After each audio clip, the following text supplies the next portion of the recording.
बेटा next topic है गतिज घर्षण के प्रकार। अभी तक आपने घर्षण पढ़ा कि घर्षण दो प्रकार का होता है, आंतरिक और बाह्य। फिर उसके बाद बाह्य घर्षण पढ़ा आपने, तीन प्रकार का होता है, सीमांत घर्षण, स्थैतिज घर्षण और गतिज घर्षण। अब गतिज घर्षण जो है ये दो प्रकार का होता है, सर्पी घर्षण और लोटनिक घर्षण। सर्पी का मतलब होता है सरकाना और लोटनिक का मतलब होता है लुढ़काना। तो सर्पी घर्षण क्योंकि गतिज घर्षण के ही पार्ट्स हैं ये, इसका मतलब जब वस्तु गति कर रही हो। किस तरीके से? जब कोई वस्तु किसी दूसरी वस्तु के तल पर सरकती या फिसलती है तो उनके जो बीच में कार्यरत घर्षण है उसको हम क्या कहते हैं? सर्पी घर्षण। ठीक है, जैसे एग्जाम्पल दिया हुआ है, जब किसी ब्लॉक को क्षैतिज तल पर सरका कर ले जाया जाता है तो ब्लॉक और क्षैतिज तल के मध्य कार्यरत घर्षण सर्पी घर्षण बल कहलाता है। मतलब जब एक वस्तु दूसरी वस्तु पर सरकती है तो उस टाइम जो गतिज घर्षण होता है वो कौन सा होता है? सर्पी घर्षण। और लोटनिक मतलब लुढ़कना, जब कोई वस्तु दूसरी वस्तु के तल पर बिना फिसले लुढ़कती है या लुढ़कने की कोशिश करती है तो उस टाइम जो वस्तुओं के बीच में घर्षण बल होता है उसको हम क्या कहते हैं? लोटनिक या बेलनी घर्षण बल कहलाते हैं। अब बिल्कुल इसका सिंपल सा एग्जांपल लेते हैं। सपोज एक चेयर है तो चेयर के चार पैर होते हैं, ठीक है। चेयर को एक जगह से दूसरी जगह आपको लेके जाना है तो एक तो आप क्या करेंगे कि उसे सरकाएंगे, उसको एज इट इज मूव करेंगे। और दूसरा केस क्या होगा कि आप उसे लुढ़काएं। लुढ़काने का मतलब क्या होता है? आप उसको थोड़ा सा स्लांटिंग कर दें, उसको थोड़ा तिरछा कर दें। तो तिरछा होने से क्या हो जाएगा? दो पहिए उसके ऊपर उठ जाएंगे।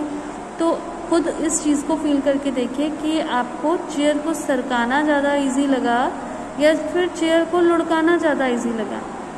तो इस चीज़ को आपको महसूस होगा कि लुढ़काना जो है वो ज़्यादा इजी है क्योंकि लोटनिक घर्षण बल का जो मान होता है वो सर्पी घर्षण बल के मान से कम होता है। और एक एग्जाम्पल से मैं आपको ये समझाती हूँ। ये डायग्राम आप देखिए कि लोटनिक घर्षण का रीज़न क्या है, क्यों लुढ़कना जो है वो ज़्यादा आसान है, क्यों वो कम हो जाता है लोटनिक घर्षण बल का मान। मान लीजिए ये एक गोल पहिया है, इस तरीके से ये एक धरती ज़मीन पर चल रहा है तो आप देख रहे हैं कि जो ये वाली वस्तु है और ये वस्तु एक तरह से दो वस्तुएं हो गई तो आपस में जो इनका कांटेक्ट एरिया है, संपर्क तल है जो, क्योंकि जो घर्षण बल है वो क्षेत्रफल पर तो निर्भर नहीं करता, वो किस पर निर्भर करता है? कांटेक्ट वाले एरिया पर। तो ये जो कांटेक्ट एरिया ये बहुत कम है। अब जब ये पहिया यहाँ पर आएगा, पृथ्वी पर आएगा तो इस वाले हिस्से को दबाएगा थोड़ा सा। ये दूसरे डायग्राम में दिखाया हुआ, यहाँ दबाया तो दबाने से क्या हुआ? ये वाला हिस्सा जो है विरूपित हो गया, डिफॉर्म्ड हो गया, इसकी शक्ल बिगड़ गई। तो जो प्रतिक्रिया बल जो है, जो पहले ऐसे सीधा था, ऊपर था, अब क्या हुआ? ये प्रतिक्रिया बल थोड़ा सा झुक गया। तो जिसकी वजह से यहाँ पर कौन सा घर्षण बल उत्पन्न हो जाएगा? लोटनिक घर्षण बल। ठीक है, तो ये सर्पी और लोटनिक घर्षण बल। अब नेक्स्ट टॉपिक जो आपका है, एक इसमें ये क्वेश्चन कई बार पूछ लिया जाता है कि ब्रेक लगाकर साइकिल चलाना कठिन क्यों होता है? तो क्यों होता है? क्योंकि ब्रेक लगाने से जो लोटनिक घर्षण है, जो पहिए और पृथ्वी के बीच में जो लुढ़कने वाला जो घर्षण बल कार्य कर रहा है, ब्रेक लगाने से वो लोटनिक घर्षण सर्पी घर्षण में बदल जाता है। और हमें पता है कि सर्पी घर्षण बल का मान तो अधिक होता है, इसलिए ब्रेक लगाकर साइकिल चलाना कंपैरेटिवली ज़्यादा मुश्किल होता है। अब इसका नेक्स्ट टॉपिक,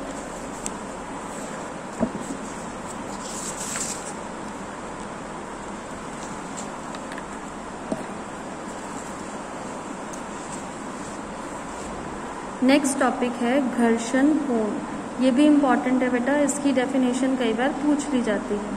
तो घर्षण कोण क्या है? सीमांत घर्षण की स्थिति में सीमांत घर्षण ये, क्योंकि वस्तु इस तरफ गति कर रही है तो सीमांत घर्षण ये, सीमांत घर्षण और अभिलंब प्रतिक्रिया ये, इनका परिणामी क्या है? ये, इसका और इसका परिणामी क्या है? ये P, तथा अभिलंब प्रतिक्रिया R, इनके बीच में बना हुआ जो कोण होता है वो क्या कहलाता है?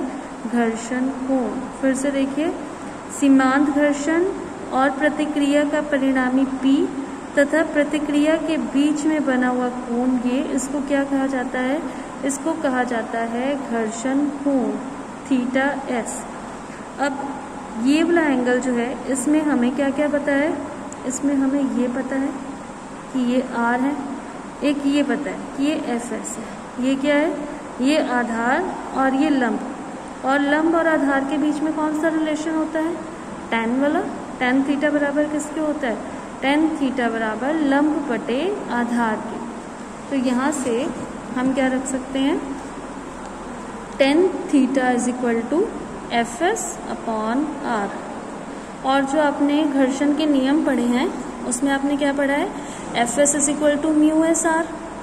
अब ये म्यू एस आर जो है वो हम यहाँ रख देंगे। tan theta is equal to mu S r upon are.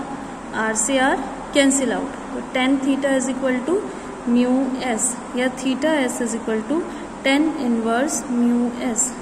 तो सीमांत घर्षण गुणांक म्यू एस का मान घर्षण गुणांक थीटा एस की स्पर्श ज्या के बराबर होता है।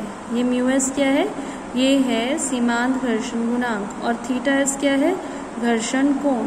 तो सीमांत घर्षण गुणांक का मान किसके बराबर होता है? घर्षण कोण के टेंजेंट के बराबर होता है।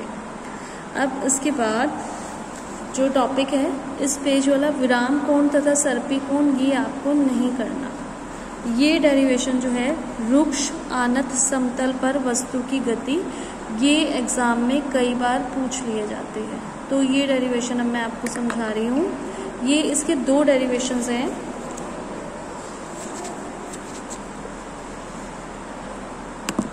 रुक्ष आनत समतल पर वस्तु की गति।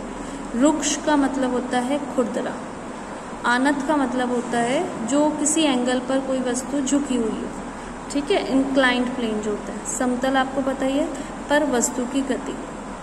ये देखिए इस तरीके से दिखाया हुआ है, ये एक एंगल पर झुका हुआ है। तो यहाँ पर हमें वस्तु की गति निकालनी है। अब वो वस्तु नीचे की तरफ भी गिर सकती है, वो वस्तु ऊपर की तरफ भी चल सकती है। तो इन दोनों कंडीशंस में हमें निकालनी है गति। सबसे पहला है वस्तु की रुक्ष आनत तल पर नीचे की ओर गति। यहाँ पर हम कौन सी गति निकालेंगे? नीचे की ओर गति। तो आप पहले डायग्राम समझ लीजिए। ये जो ये बनाई हुई है, ये एक वस्तु है जिसका द्रव्यमान जो है वो m है, और ये किस प्लेन पर चल रही है? ये इस प्लेन पर चल रही है, और प्लेन को ये AB जो है ये क्षैतिज तल है, और ये प्लेन जो है ये क्षैतिज से थीटा कोण पर झुका हुआ है। तो अगर आप तिरछी चीज़ पर, मान लीजिए कोई तिरछा आपने पेन रखा या तिरछा कोई प्लेन है, यहाँ पर बॉल रखें तो वो बॉल क्या होगा? अपने आप नीचे की तरफ आएगी ना। तो इसी तरीके से ये वस्तु भी क्या होगी? नीचे की तरफ मूव करेगी। ये mg जो है ये वस्तु का भार जो नीचे की तरफ कार्य करता है। अब ये एंगल थीटा है तो ये वाला एंगल भी थीटा होगा। इसका मतलब इस mg के हम दो घटक करेंगे, वियोजन करेंगे। सदिशों का वियोजन आपने पढ़ा है। जिधर थीटा कोण होता है वो वाला घटक होता है mg cos थीटा, और दूसरी साइड वाला घटक mg sin थीटा। ये mg cos थीटा जो है ये क्या करेगा? ये प्रतिक्रिया बल को संतुलित करेगा। ये प्रतिक्रिया बल जिसकी वजह से इस वस्तु का बैलेंस बनेगा। तो आप देख रहे हैं डायग्राम में कि r जो है वो किसके इक्वल है? r is equal to mg cos theta. और ये mg sin थीटा वाला घटक क्या करेगा? अगर वस्तु नीचे की तरफ गति कर रही है, इसका मतलब जो इस पर घर्षण बल कार्य कर रहा है वो किस तरफ कर रहा है? ऊपर की तरफ कार्य कर रहा है, क्योंकि घर्षण बल हमेशा गति के विपरीत दिशा में कार्य करता है। तो गति के लिए हम क्या लेंगे कि mg sin थीटा तो नीचे की तरफ, ऊपर की तरफ घर्षण कोण, और हमें पता है F इज इक्वल टू किसके होता है? ma के। इसके किसके इक्वल लेंगे? गति के लिए हम क्या ले लेंगे? ma के इक्वल ले लेंगे। अब F जो है, F किसके इक्वल होता है? म्यू r के। यहाँ हम म्यू को कुछ डिफाइन नहीं करेंगे कि म्यू s या mu k, simply mu r, ठीक है। F is equal to mu r, और r का मान क्या है? mg cos theta. तो F is equal to mu mg cos theta, ये मान यहाँ पर रख देंगे। mg sin थीटा, F का मान म्यू mg cos थीटा, और इज इक्वल टू ma। पूरी इक्वेशन में m है, m पूरी इक्वेशन से कॉमन लेके हट जाएगा, ठीक है। मतलब इन दोनों में से भी m कॉमन आएगा, एक यहाँ m है, दोनों m से m कट जाएगा। तो a का मान क्या आ गया, sine theta minus mu cos theta g. ये कब है गति, जब वस्तु किधर आ रही हो, नीचे की ओर गति कर रही हो, वस्तु की रुक्ष आनत तल पर नीचे की ओर गति। अब नेक्स्ट टॉपिक है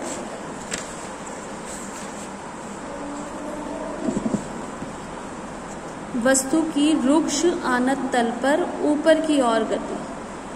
अब आप यहाँ देख रहे हैं कि यहाँ पर दो बल लगाए हुए हैं नीचे की ओर गति के लिए। जैसे कि आपको पता है, अगर ये इंक्लाइन प्लेन हो, ऊपर कोई चीज़ रखी हो, वो अपने आप लुढ़क कर नीचे आ जाती है।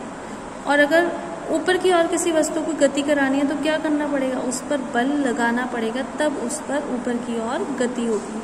तो डायग्राम वैसा ही है कि ये वस्तु है, ये इंक्लाइंड प्लेन है जो क्षैतिज से थीटा कोण पे झुका हुआ है, ये वस्तु का भार, और यहाँ थीटा एंगल, ये थीटा एंगल, ये थीटा एंगल, और इस mg के दो घटक की, एक mg cos theta, mg sin theta. mg cos theta वाला घटक r को बैलेंस्ड करेगा, r is equal to mg cos theta.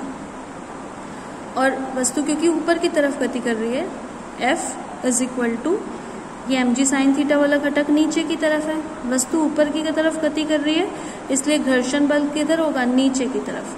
f is equal to mg sin theta plus f, वहाँ माइनस था, यहाँ प्लस f है, ठीक है। f जो है वो म्यू r के इक्वल होता है, और r का मान mg cos थीटा है, तो म्यू mg cos थीटा।